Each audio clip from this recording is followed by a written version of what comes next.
I was at my favorite coffee shop in town, drinking my usual cup. I was busy writing the final parts of my novel. Rain caressed the windows as drops met each other and raced down to the sidewalk.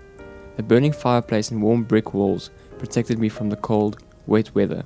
She was there again, the same woman that I always saw at that time of day on a Thursday. She always sat at the same table with her back toward me. That particular day, she was wearing a brown leather jacket and a white wool scarf. Her deep auburn hair was tied up in a messy bun. Something about her intrigued me. It could just have been that seeing her there was familiar. I always wanted to go up and talk to her, but never had the courage. I was nearing the end of my final chapter when I realized the time. I had to go to my final lecture of the day.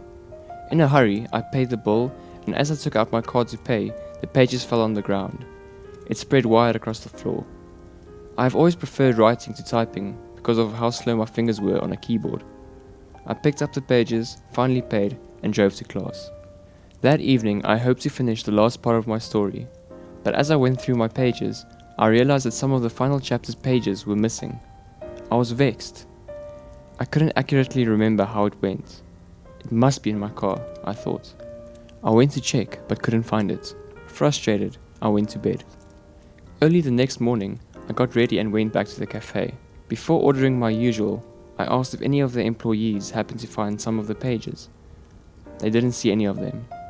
Discouraged, I sat at my usual spot and tried to fill in the missing parts of my story. Then a person took a seat in front of me. She had deep hazel eyes, her skin was fair, her nose red from the cold weather. Her hair was auburn and flowed down her shoulder. She smiled. "I hope to find you here this morning. Are these yours?" She held up a few pages. As I looked through them, I was relieved that it was the missing parts of my final chapter. Smiling, I looked up at her and introduced myself.